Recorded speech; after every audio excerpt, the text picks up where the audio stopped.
Yesterday, this story suddenly became very personal for me. Until yesterday morning, I was in Dubai with my family. We were staying at the Fairmont Hotel on Palm Island.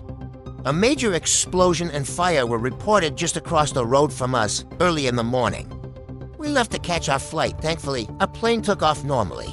But about 2 to 3 hours after takeoff, we were told there was a delay. The US and Israel had launched military strikes on Iran. At that moment, it didn't feel real.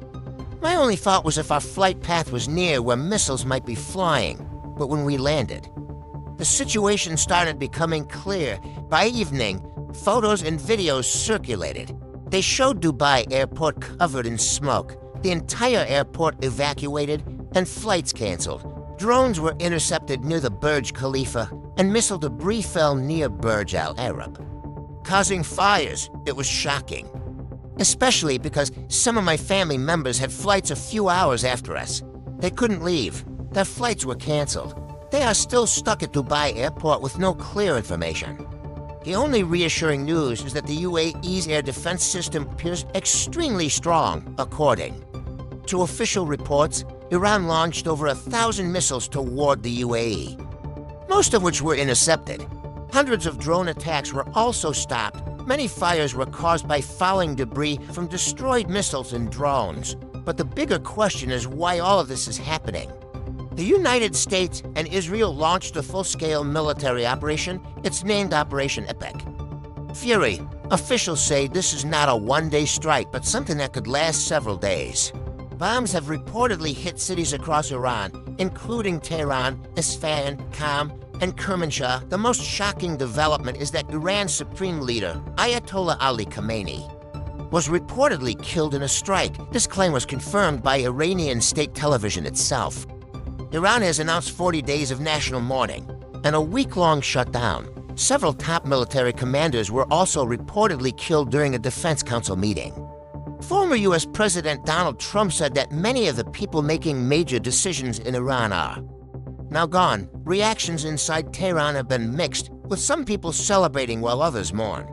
In response, Iran launched missiles not only toward Israel but also toward several Gulf countries, including the UAE, Qatar, Bahrain, and Kuwait. Explosions were heard in Dubai. A person died in Abu Dhabi due to missile debris. Smoke was seen near the U.S. Al Udeid Air Base in Qatar, and a direct hit was reportedly seen near the U.S. Navy's 5th Fleet Base in Bahrain.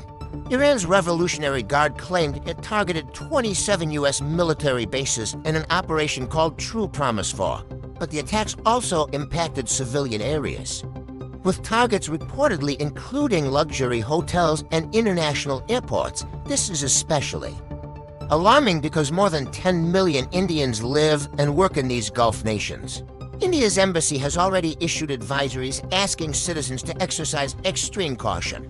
Airspace across much of the Gulf has been closed. If this conflict turns into a full-scale war, the consequences could be even more severe, especially for global energy markets. India imports more than half of its crude oil through the Strait of Hormuz. If Iran blocks that route, it could disrupt oil supplies, increase fuel prices, raise shipping costs, drive inflation higher, and put pressure on the Indian currency.